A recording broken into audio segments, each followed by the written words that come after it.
올 가정의 달은 가족들과 함께 보내는 시간이 참으로 많은 것 같습니다. 우리 지난주에 있었던 어린이날, 또 어버이날, 또 올 20일에 있는 부부의 날, 이렇게 5월은 가족들과 함께하는 의미 있고 행복한 시간으로 가득합니다. 바라기는 이번 5월 가정의 달을 맞이하면서 주님 안에서 가족들과 함께 좋은 추억들을 많이 만들어 가시기 바랍니다. 그래서 성도님들의 가정에 하나님 은혜와 평강이 넘치시기를 주님의 이름으로 축복합니다. 그런데 가만히 보면 우리가 때로 이 가정을 당연하게 생각하거나 이 가정의 소중함을 잊고 살아갈 때가 있습니다. 일상의 분주함으로 인해서 하나님께 주신 선물인 이 가정에 대한 하나님의 뜻이 무엇인지, 하나님 아버지의 마음이 무엇인지를 제대로 알지 못하고 지내는 것입니다. 성경을 잘 살펴보면 하나님께서 창조하신 가정은 이 땅에서 천국을 경험할 수 있는 곳입니다. 또 하나님께서 우리에게 주신 가장 큰 선물이 바로 가정입니다. 가정 안에서 사랑하는 가족들과 함께 보내며 우리는 하나님의 사랑을 더 깊이 경험할 수 있습니다. 우리 모두가 가정이 하나님께서 주신 선물임을 기억하면서 가정 안에서 하나님께 주시는 기쁨을 누리며 정말 화목하고 사랑이 넘치는 그런 행복한 가정이 되었으면 좋겠습니다. 무엇보다 주님이 우리 가정의 주인 되어 주시고 주님이 우리 함께 하시는 가정이 되어서 우리 모두가 항상 행복한 가정으로 함께 만들어갈 수 있기를 바랍니다. 그러면서 오늘은 특별히 어버이줄로 지키고 있습니다. 지난주 있었던 5월 8일 어버이날. 그럼 어버이날이 어떤 날입니까? 부모님께 카네이션 달아드리는 날, 아니면 부모님께 용돈을 드리는 날? 그럼 매년 다가오는 어버이날, 어쩌면 우리는 부모님에 대한 깊은 감사의 마음이 익숙함에 젖어서 그 소중함을, 또 부모님에 대한 깊은 감사의 마음이 식어지지 않았나 그런 생각이 들기도 합니다. 말씀을 준비하다가 한 인터넷에서 어버이날에 관한 재미난 글을 보게 되었습니다. 한 엄마가 쪽지를 남겼습니다. 이러한 내용이었습니다. 너 바쁠 것 같아서 어버이날 선물은 내가 알아서 샀다. 입금해라. 고맙다. 엄마가 이런 쪽지를 남겼습니다. 또 전라도 부안군에 붙은 현수막입니다. 이놈들아, 어버이날인데 뭐 없냐? 이런 현수막이 걸려 있습니다. 또한 또 재미난 글이 마지막에 있습니다. 꽃으로 퉁칠 생각하지 마라. 이런 재밌는 글이 있었습니다. 여러분, 이 글을 보면서 어떤 마음이 드십니까? 저는 오히려 자녀들을 향한 부모님에 대한 깊은 애정, 사랑이 더 느껴지지 않습니까? 여러분, 5월 8일 어버이날, 여러분 그날 부모님에게 감사한 마음 어떻게 표현하셨습니까? 맛있는 식사 한 끼 대접해 드렸습니까? 또한 부모님께 귀한 선물을 준비해서 드렸습니까? 어떠한 단체에서 50세 이상 성인 남녀 500명을 대상으로 자녀에게 가장 받고 싶은 선물을 무엇인지, 어버이날 선물이 무엇인지 설문조사를 했습니다. 1위가 무엇이었을까요? 현금. 잘하시네요. 현금 받고 싶으신가 봐요. 1위는 무려 절반 이상을 차지한 현금이었습니다. 56%였습니다. 그 뒤를 이어서 편지, 효도 관광, 가전제품, 공연, 영화 티켓 등의 순으로 나타났습니다. 여러분, 이것을 보면서 저희 어렸을 적이 생각났습니다. 제가 초등학생 때 어버이날이 되면 부모님께 감사의 마음을 담아서 편지를 써서 드린 적이 있습니다. 그리고 언제 한 번은 제가 시 한 편을 써서 부모님께 드린 적이 있습니다. 믿기지 않으시죠? 네. 그래서 그 시를 여러분에게 한번 소개해 드리려고 한번 찾아봤는데요. 부산으로 이사를 오다가 없어졌는지 못 찾겠습니다. 아쉽게 됐습니다. 근데 어렴풋이 그 시의 제목만 기억에 남습니다. 제목이 이랬습니다. 당신은. 참 건방지죠. 네.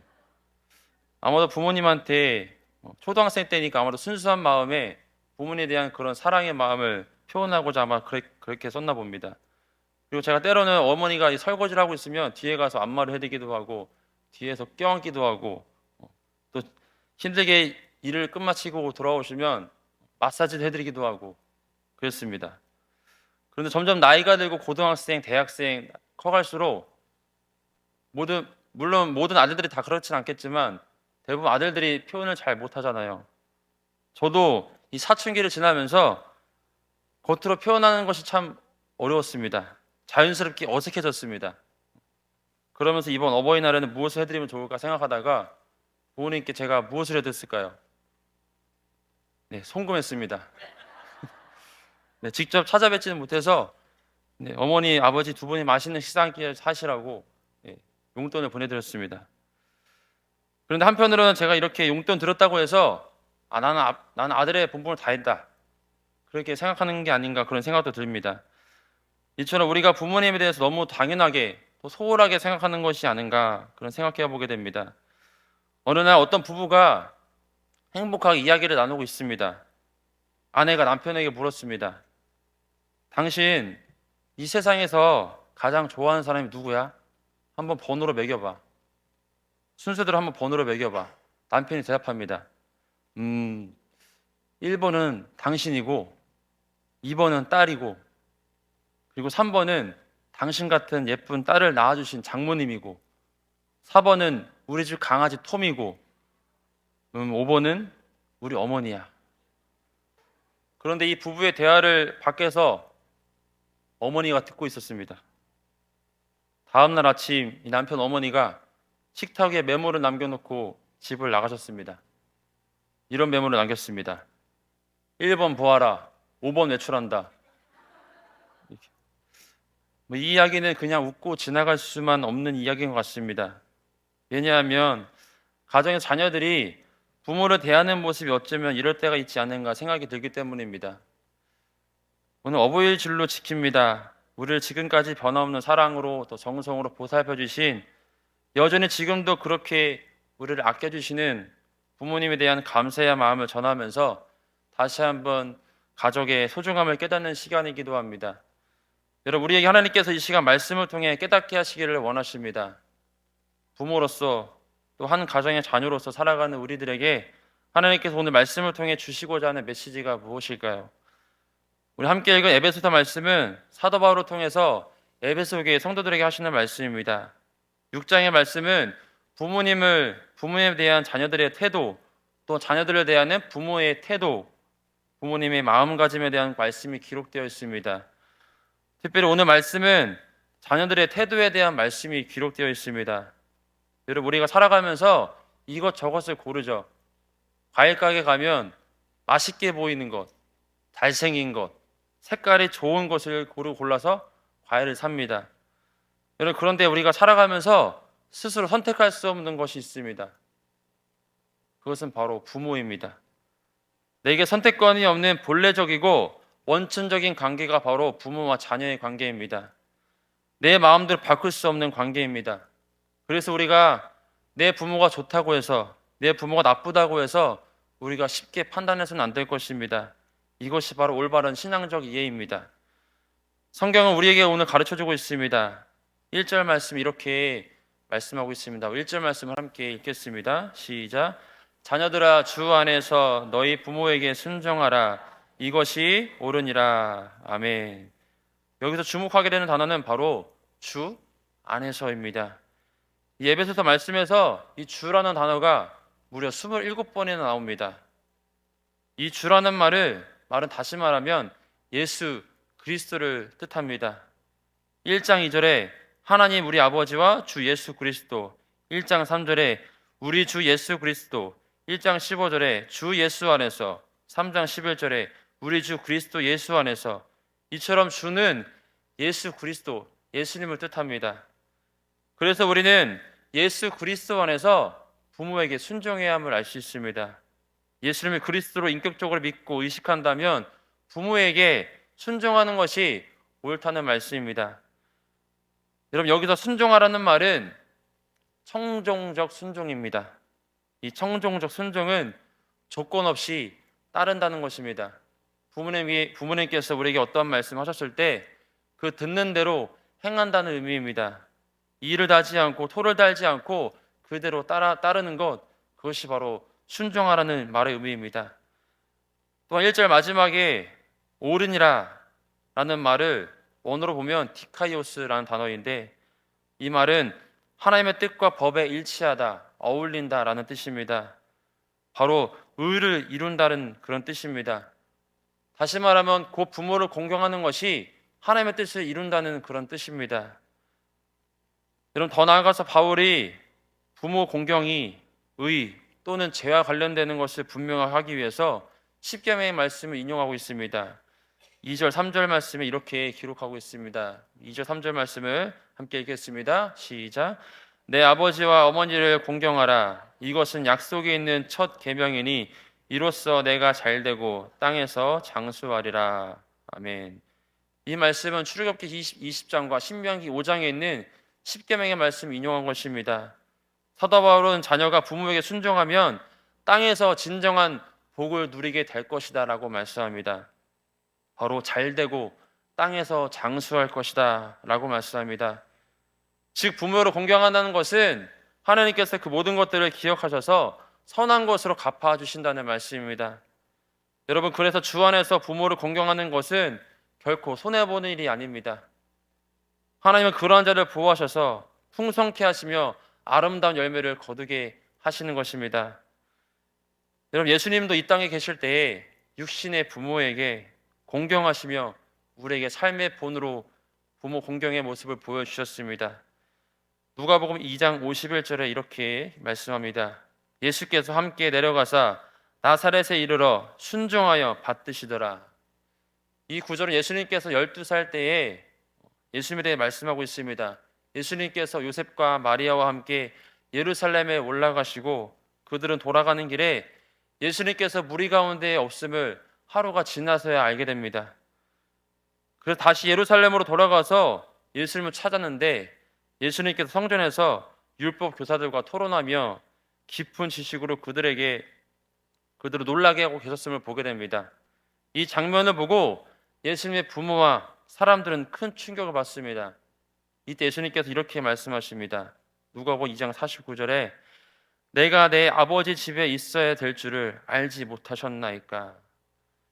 예수님께서 12살이라는 어린 나이에도 불구하고 자신이 하나님 아버지의 뜻을 따라 이 땅에 왔다는 사실을 인식하고 계셨습니다. 그럼에도 불구하고 예수님께서 부모와 함께 나사렛으로 돌아가셨고 그들에게 순종하며 사셨음을 보게 됩니다. 예수님께 이렇게 하신 것이 무엇이겠습니까? 무엇보다도 하늘에 계신 아버지를 기쁘게 하기 위해서 그렇게 하셨습니다. 그리고 완전한 주님의 뜻을 이룰 뿐만 아니라 믿음의 본을 보이시기 위해서 부모에게 철저하게 순종하셨음을 보게 됩니다. 여러분, 우리도 예수님의 삶을 본받아서 주 안에서 부모에게 순종하는 자들이 되어야 할 것입니다. 이것이 바로 우리를 향한 주님 아버지의 뜻인 줄 믿습니다. 여러분, 왜 부모에게 순종해야 합니까? 우리 구주 대신 주님의 명령이기 때문입니다. 여러분, 왜 부모에게 공경해야 됩니까? 그것이 바로 하나님을 기쁘시게 하는 일이기 때문입니다. 골로새서 3장 20절에 이렇게 말씀하고 있습니다. 우리 함께 읽겠습니다. 시작. 자녀들아, 모든 일에 부모에게 순종하라. 이는 주 안에서 기쁘게 하는 것이니라. 아멘. 부모를 왜 공경해야 됩니까? 그것이 곧 하나님을 기쁘시게 하는 일이기 때문입니다. 부모를 공경하고 순종하는 것은 곧 주님을 기쁘시게 하는 일입니다. 그러한 삶은 하나님께서 생수의 강이 흘러넘치시는 그런 복된 삶을 허락해 주시는 것입니다. 우리가 이렇게 주님 말씀하신 명령을 지키면서 부모에게 순종하며 공경하며 나아갈 때 하나님께서 약속하신 축복을 우리에게 주십니다. 3절에 아까 읽었지만 이렇게 말씀하고 있습니다. 이로써 내가 잘되고 땅에서 장수하리라. 여러분, 하나님은 왜 부모를 공경하는 것이 잘되고 장수하게 될 것이라 그런 축복을 주실까요?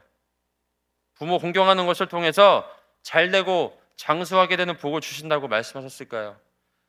여러분, 이 당시에 유대인 사회에서 부모를 공경하지 않거나 부모의 말씀을 어기거나 부모의 말씀에 불순종하면 그 사람은 많은 사람들이 있는 거리에 끌고 가서 돌로 쳐 죽였다고 합니다.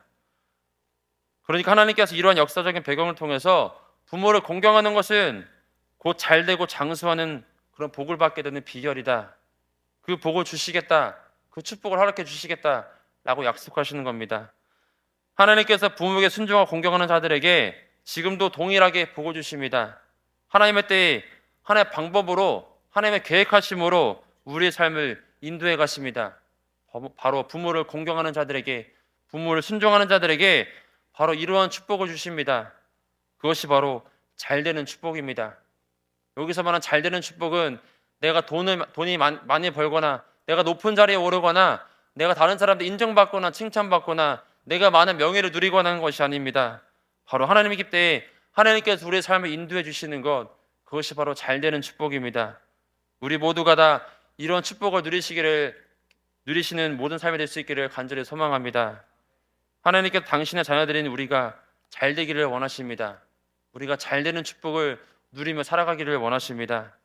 여러분, 그것은 우리의 작은 말, 작은 행동에서부터 시작됩니다. 이 시간 영상을 한번 보려고 하는데요. 이 영상을 볼까 말까 고민을 많이 했습니다. 왜냐하면 그 낮 예배 때 목사님께 소개해 주신 영상이 지금 영상과 좀 많이 겹치는 부분이 있어가지고 여기서 볼까 말까 고민을 많이 하다가 그래서 준비했으니 감동이 되는 영상을 많이 보면 좋죠? 네. 어느 한 단체에서 가정의 달을 맞이해서 부모님에게 전화로 사랑의 마음을 전했을 때 부모님 어떤 반응을 보이시는지 살펴보았는데 이 영상을 통해서 한번 우리가 부모님 어떻게 생각하고 있는지 한번 돌아봤으면 좋겠습니다. 나는 엄마한테 어떤 딸이야? 늘 자랑스러웠고 또 든든했고 고마웠지. 든든하고 자랑스럽고 세상 부러울 것 없는 아들이지. 아빠한테 너는 항상 최고지. 그야 돌도 못 따지 뭐는 많어. 어떤 아들 있어? 좋은 아들이지. 얼마나 좋은 아들. 클 때부터 작은 아들. 네 아빠 친구 같은 딸이지. 어떤 친구? 목숨을 내줄 수 있는 친구. 내를 키우면서 가장 행복했던 순간이 언젠데? 못살 때야. 행복했겠어. 처음부터 끝까지지. everyday. 에브리데이야? 항상 좋지. 엄청. 너 세상에 나왔을 때 엄마가 너무너무 행복하고 감사해서. 우리 수연이 키우면서 엄마 너무 행복하고 좋았어. 진짜 늘 한 번씩 생각하는 거. 뭔데? 네가 수민이하고 응, 저도 초등학교 건너편에서 응. 몸으로 화표를 해준 그 순간. 아빠 건너편에 지나간다고 응. 아빠 일한다고 둘이서 하트 표시를 하더라. 10년도 더 된 얘긴데 기억나? 10년은 훨씬 전이지. 그치. 네 초등학교 때. 응. 아직도 눈에 선하다. 그때 진짜 행복했지.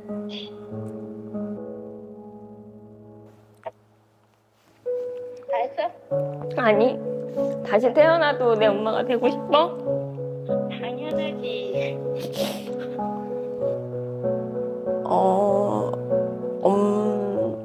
다시 태어나도 엄마는 내 엄마 되고 싶어?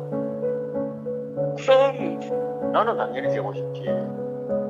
힘든 것보다는 그래도 니를 낳아가 키우면서 행복한 때가 많았어. 다시 태어나도 뭐 우리 아들 하지. 마지막으로 엄마 사랑해. 엄마도 사랑해. 응? 이런 얘기 엄마한테 처음 드리는 것 같은데 많이 사랑해요. 웬일이? 아빠 사랑해. 나도 많이 사랑해. 다음 생엔 아빠 딸로 다시 태어날게. 사랑해 아빠. 그래 고마워. 아빠 근데 내가 항상 사랑하는 거 알지? 사랑해. 아이고 나는 더 사랑하지 미투. 내가 더 사랑해. 아빠 사랑한대. 내가 사랑해. 그래, 사랑하지.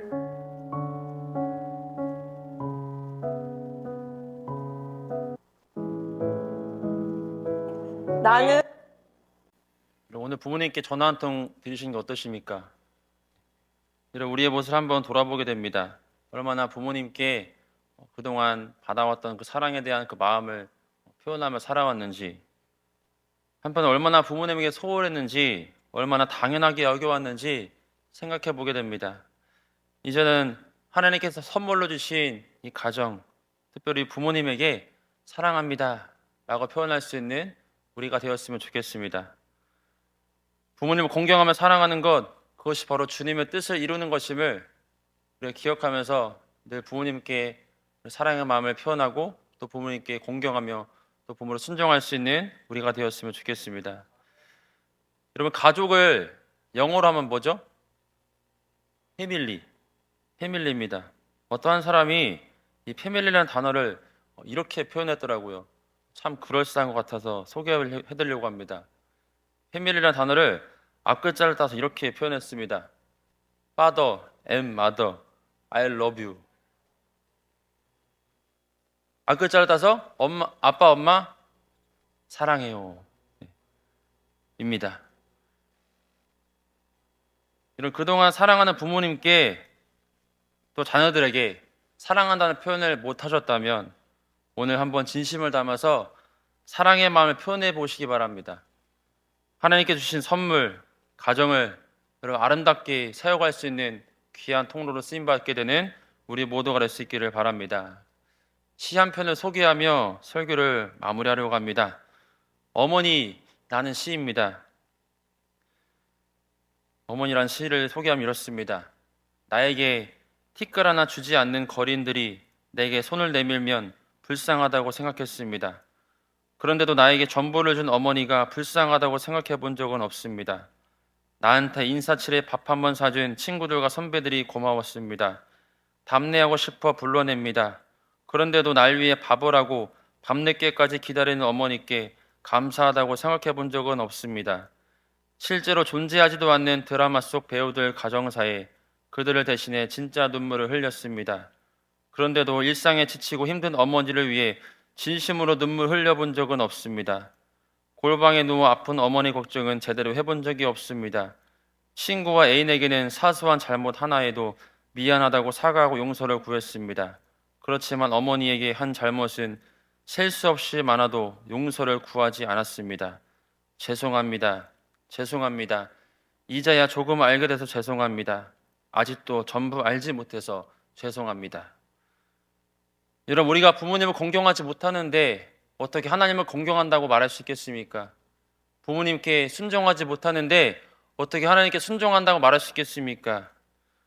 여러분, 오늘 말씀을 통해서 우리에게 주신 하나님의 선물인 가정, 특별히 우리의 부모님을 사랑하고 공경하는 우리 모두가 되었으면 좋겠습니다. 그래서 날마다 우리 모든 가정에 하나님 허락하신 기쁨과 평안과 은혜가 넘쳐나게 되기를 간절히 소망합니다.